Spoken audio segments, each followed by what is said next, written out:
Hello and welcome to today's video. Today we're going to talk about the War Cry Barb. This is another guide coming to you from the closed beta for Season 12. And today we're going to talk a little bit about the War Cry Barb. What does it do? How do we do it? And kind of like give 2 stages of progression, super early farming fresh out of the campaign, and also how the late game farming looks like and what does Cry Barb kind of aspire to be. So if that's said, let's go over the skills, the attributes, the gear, the merc, and then do some demonstrations. Cry Barb, or War Cry Barb, is a build focused around War Cry. It's a damaging shout skill from the War Cry tree. And generally speaking, the way that you want to go about it is you max out your War Cry and you put almost all of your points into War Cries and try to get as much damage as possible on this skill. Generally, this is a very safe, tanky, capable skill. It can do a lot of things, and generally I like to level with it as well through the campaign.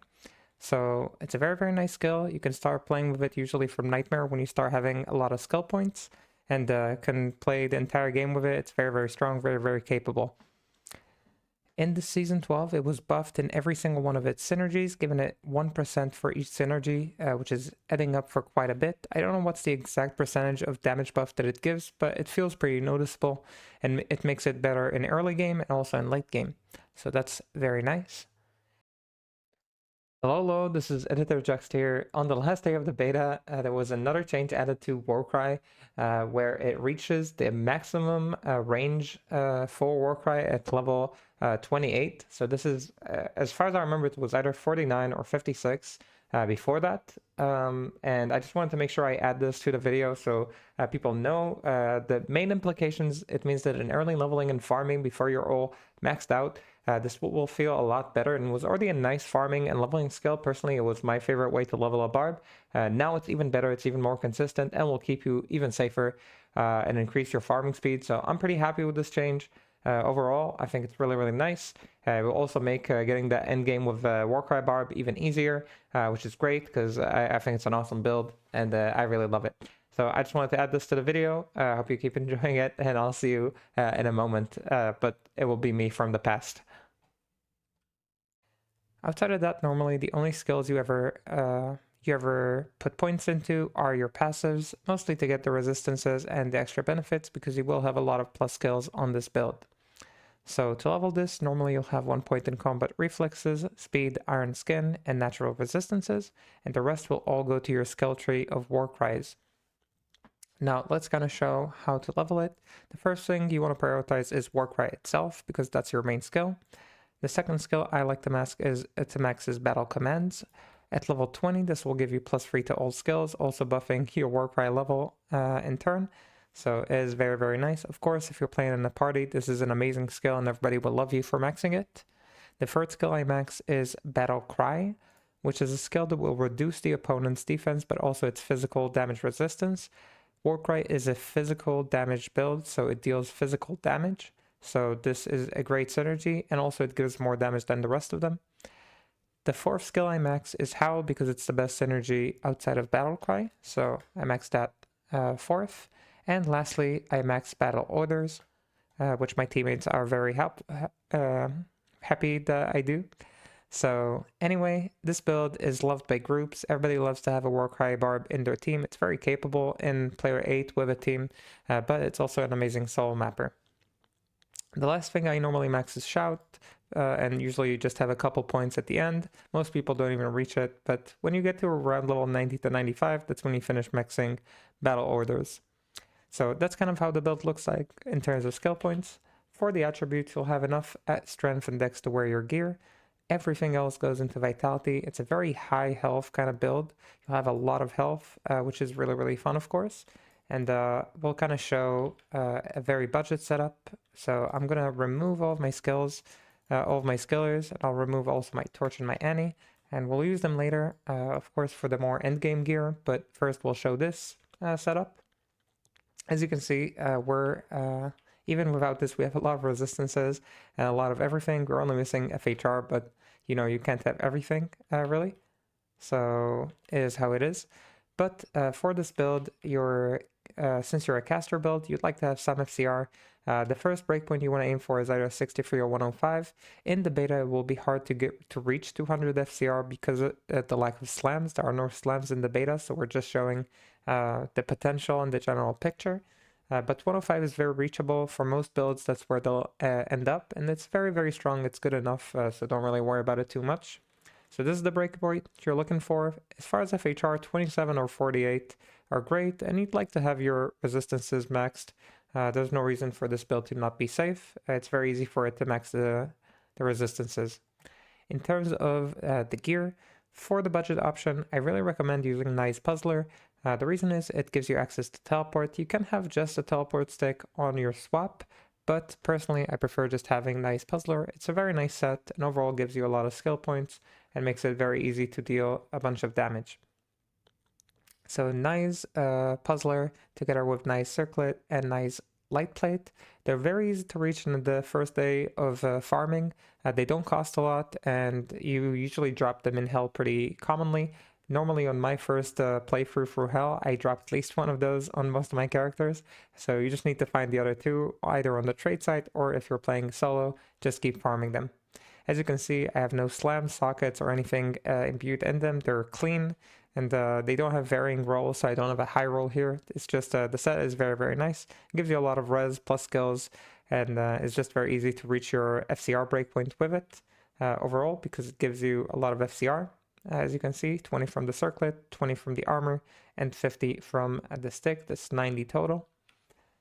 For the amulet, I'm using just a +1 amulet with some resistances. It's a normal brilliant craft that you can do with your diamonds, diamond, talrune, and an amulet. And after a few rolls, if you hit a barbarian skill, just keep it and put it on you. For the gloves, I just crafted caster gloves. These ones hit 15 FCR. I just needed, I think I just needed 10 or so, or 5. When I was making this, right? Because I was just missing 5, so that's all I needed. You need just 105. If you just find like a pair with 5, 10 FCR, just keep them and use them. If you find Mage Fist, that's even better, or Triangle's Claws. So anything like that that gives FCR on the gloves is okay. For the belt, I'm just using a random FCR belt that I found along the way. So again, super casual, cheap stuff. Nothing here is that good. Rite of Passage for the Cannot Be Frozen. We have a Nature Ring and a ring that has some resistances. Again, I don't need the resistances. They just kind of overcap us a little bit more. So again, this is just random gear that I found. I think I put it on because it had MF. So this is as cheap as they come. And here you have like some rest charms. By honestly, I don't need them very far from needing any rest charms. I just use them on the other setup. In terms of where you farm with this build, oh, sorry, let me talk a little bit about the Merc. The Merc is using Insight. It's an Act 4 Dark Merc. Since we are a physical build, the Dark Merc will cast Amp, which will help us deal more damage. So it's a very, very nice addition to our build. He has Insight, which heals us, Peasant Crown, which is cheap and gives him plus skills. Viper Magi, because we found like an F1, so again, plus skills, FCR. If you can bring him to 125 FCR, then you're doing pretty good. 75 otherwise is okay. I could probably put a socket in this and put a shale there for a little bit more FHR. Again, we're sticking to the cheapest stuff. This glove got 5 FCR, so he's using this. Belt hit 10. So as you can see, I crafted a bunch of belts and gloves, and I just gave some of them to me and some of them to my Merc. Marowak for Cannot Be Frozen, and that's basically the setup.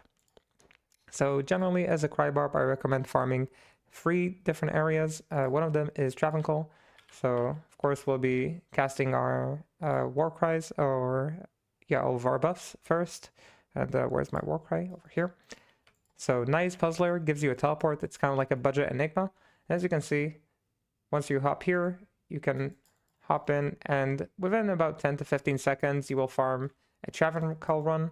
Online, this is incredibly powerful. I know that the sound is probably triggering a lot of people right now, but if you're playing War Cry Barb and you're not hearing the Ra at least a little bit, I think you're doing it wrong. So as you can see, 10 to 15 seconds to kill all of Travancore. This is the preferred way for me to farm on day 1 if I'm farming on this build.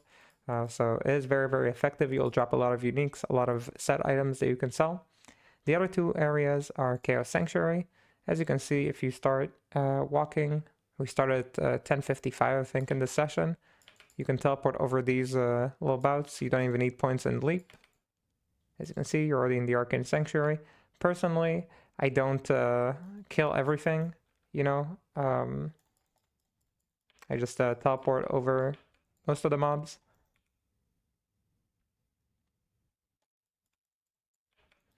And it's better to carry normal health potions here. You will need a few health potions when you're farming here. Like I'm using the purple rejuves because during the beta, but normally you just use red potions. And I skip all the mobs normally and just farm the sigil packs. You can farm the mobs if you'd like, but if you do it the way that I do, as you can see, because you have this access to teleport, you farm the whole like Chaos Sanctuary run, including killing the Diablo, in about 2.5 minutes, which is very good, of course. You can use your battle cry to reduce physical res, as you can see. It makes it a little bit easier. And once you kill them, tap the last sigil and go kill Diablo. As you can see, in about 2 minutes, you farm a Chaos Sanctuary, which lets you get your own pests. And of course, pests is very important to get early on, so you can get your own Annihilus. Again, reduce physical resistance. Your Merc will also amp for you. Healing with red potions is very normal here. So you don't need rejuves, of course. I just had them on. It's like important for me to emphasize it so people are not worried that they have to call it rejuves to play this. Yeah, incredibly budget. 20 to 30 seconds, and you have Diablo killed as well normally. Make sure to reapply your battle cry. And we have him killed. You can pick up the loot. And lastly, let me put a few red potions here. You don't need any mana potions because you have insight. So on that regard, you should be fine. And the third area I recommend you farm, so that was 2 areas, is Izuel. So you'll teleport through the second waypoint in Act 4, and you'll look for the Plains of Despair. And here you're looking for Izuel, of course. He drops the Key of Destruction. And Key of Destruction farming, of course, will let you kind of trade. Once you get like 9 Keys of Destruction, you can trade 3 Keys of Destruction with people who farm different keys, like assassins who farm only Keys of Hate, or people who farm Tower and get only Keys of Terror. So that's kind of like what you do on this build on day 1, or that's what I would recommend you do, at least. And this way you can also get a 3x3, so you can trade it in for a torch later on. And that way have your own first torch and also some parts of your Annihilus. I'm obviously going the wrong way. Use your teleport to move, but also keep your eyes on the screen, I guess. Unlike me. There we go, we find Izuel. As you can see, farming Izuel on this build is incredibly fast. Because you have access to teleport. And if you get a key, that's awesome. So these are like 3 things you can farm as a budget War Cry Barb. Now I'm going to do a quick break. I'll swap into the endgame gear, and I'll show you what you're aspiring to become as a full-fledged War Cry Barb. Okay, I made the swap, and now let's see how this Barb looks like when he's in endgame War Cry Barb, and I'll showcase again how we skill ourselves. So for the skill points, we'll max War Cry, Howl, Battle Orders, Battle Commands, Battle Cry, and grab ourselves our masteries over here, and 1 point in Shout. For the attributes, again, Strength to wear the gear, Dexterity to wear the gear if relevant, and the rest all goes into Vitality. As you can see, very healthy build. For the charm, let's go over the gear. So I'm using a Mengsongs in the beta. Mengsongs and Brimstone, these kind of like big staffs, are usually the best for the Barb. They can also have enough FCR to reach 200 FCR if you do want to go that route. Of course, you don't have to. This build is strong enough without it. So I'm just going to showcase it and show kind of like things that you can put in your sockets in a moment. Normally, the slams that you want on this kind of build are all plus skills. You want as many plus skills as you can. So keep that in mind. For the helm, I'm using Shaco. Normally you'd be using a circlet. I just couldn't roll one that was very nice, and I didn't need the FCR since I couldn't reach 200 anyway. So I just put a Shaco, you know, it's a little bit of PDR, a little bit of MF. Everybody loves MF. and it gives, of course, that big life and mana, which is at least nice. If you are playing on HC, or if you're playing and you like to be more tanky, using things like Crown of Ages or just like a crafted Barb Helm that gives plus skills is also okay. So just a lot of flexibility on this build. You don't have to stick to just one thing. The main important thing is that you want to have as many plus skills as possible. For the armor, you're using Enigma. This is, for me, a non-negotiable for this build. Enigma is its main form of movement, and it really helps you clear maps efficiently and to make it look good. For the build, we're using Arax. Again, if you are on HC or if you have enough FCR and you don't need the Arax, you can always swap this out for Verdungos to become a lot more tanky. On the gloves, normally you'd be using 30 FCR gloves. In the case of this beta showcase, again, we're not reaching 200. There are no slams. I'm using Drackles for the extra strength. It saves me a lot of life, and I'm also using them for the life after each kill, which is your main form of sustain, life and mana after each kill. The boots are Marowaks for cannot be frozen. The jewelry, we have 2 skill rings, and we have Amara's Kaleidoscope. Normally here you'd have a +5 or plus as many as you can skills to War Cries, since that's your main form of damage. On the swap, I don't have anything. You can have all sorts of things like a teleport stick to have extra charges of teleport if you'd like, but I find myself never really using them. As far as the sockets and what you can put in them, normally you'd put life and mana after each kill in the sockets. Otherwise, you can put ist runes, or if you like more survivability, things like and bear runes to make you even more tanky. For the charms, using War Cry skillers. Generally, you'd want to have usually 4 FHR skillers to get you to 48 FHR total. That's the breakpoint that I like to be on. Some people like it even higher, but that's kind of like a personal preference, so just up to you. I personally get at least 4 of those to make sure I'm reaching that breakpoint. On the charms, I just put some free or res life, and yeah, a few of them are better. Honestly, you are overcapped for res, and you can easily get more res if you put runes in your gear, so it's not really an issue to get more res. Yeah, that's just what I ended up putting here, because you can pretty much do whatever you want with these slots. Barb is very flexible in that regard. For the Merc, there are a lot of good Merc setups. You could keep the Act 4 Merc for the amp. You could use an Act 2 Merc with a Reaper's Toll and that Innocence Ferocity setup, so he can kind of tank for you. I wanted to show kind of like a Merc that usually doesn't get combined with this build often, but an Exile, a Stormlash Merc. The Exile will proc Decrepify, which will now reduce physical resistances on the opponent. The Innocence procs also the Stormlash, which gives you a static field, which kind of sunders the groups that you're teleporting to.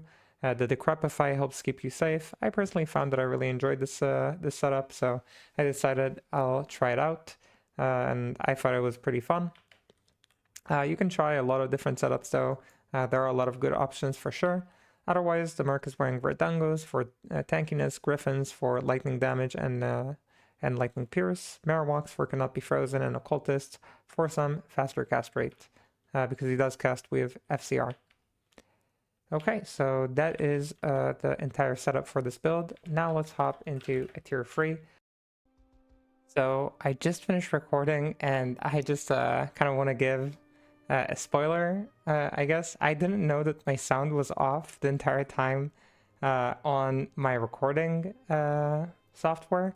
So you guys couldn't hear the game sounds the entire time, and I didn't know, which makes the entire situation of me playing War Cry Barb and loving the sounds of War Cry a little bit ironic and funny. So I guess I'll just let you know that I found out right after I finished the recording and listened to it. So I didn't want to record the full thing again, but I guess you can enjoy the irony and laugh at my expense for a few minutes. Enjoy the demonstration of the of the map. I'll go back to doing some other things now, shamefully.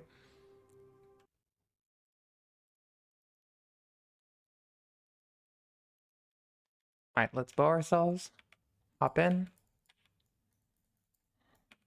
And the way you go about it is you want to teleport right on the pack, right? You're a Nova build, so you want to be pretty close to the monsters you're killing. And if you teleport too fast, you'll end up running out of blink charges. This is an issue that this build always kind of had. I think a lot of people who want Enigma buff are people who play War Cry Barb. because he really does end up running of the charges pretty often. But as you can see, since you're a very tanky build, you have a lot of support. You can kind of stand your own ground. Of course, you can play this more defensively, play it slower. That's kind of like up to you. That's just my preference of how to play.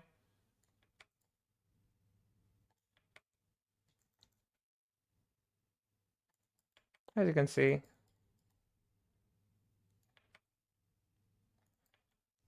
the raw build reigns supreme. Now, this is not Barb's fastest mapper, but it's definitely up there with the faster mappers that you have. With the only thing holding back usually being the Enigma charges. So if you see yourself in a situation where you could save on the charge and just like do a quick walk over somewhere instead of teleporting, that would definitely help you kind of conserve your charges. The more tactical your teleports are going to become, the better your mapping with this build is going to look like.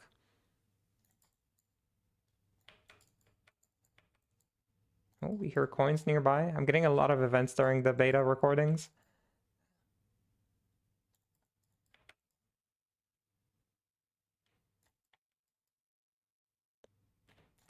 One point that I think is a little bit lacking on this build is clearing bosses. Generally, if you do want to clear bosses, I recommend going with the Act 2 Merc. The Act 2 Merc deals pretty good damage on the bosses. So he helps you clear them a little bit faster, for sure.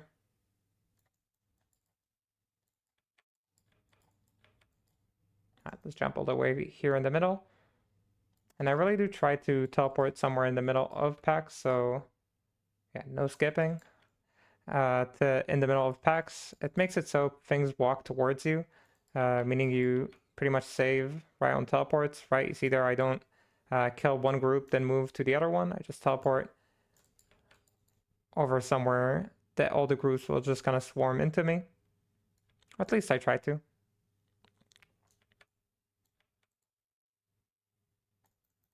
If there's like an archer pack, killing the archers is usually a priority, so if you can teleport right on top of them, that would be best.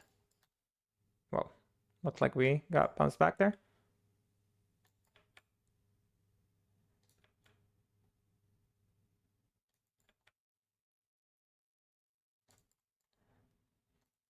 Of course, this is important to remind everyone that this is one of those builds that really does get better the more you get slams and things that improve it. So you can do a lot more damage, of course, once you get like plus 6 more skills or so, which you can pretty easily get once you get out of the beta. Whether it's from the amulet, from the weapon, the helm, of course. The helm's gonna be pretty meaningful. Getting a good helm in the beta, though, would take us a lot of time, so that's why I stick to the Shaco.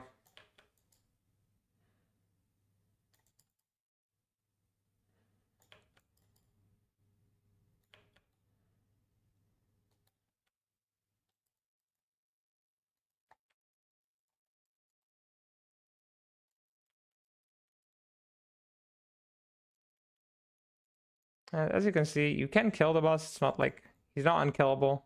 Just takes a lot of time. So normally I skip him, especially if it's Indio. In tier 1 maps, it's not a problem to kill the boss. In terms of average map clear, well, a lot of teleports there. No enemies. In terms of average map clear, I'd say that the average map in tier 3 will take me about 6 minutes. Or like 5 minutes and 30 seconds, you know, somewhere between that range, depending on the layout that we get and what mods we get and how dense it is. Of course, since this is a Nova build, it has no problem with like more density. Like it doesn't make it slower or anything. It actually gives you more regen because you're killing more stuff. But the layout can affect it for sure. Some layouts are just significantly better for some builds. That's the way it is. We just gotta accept it.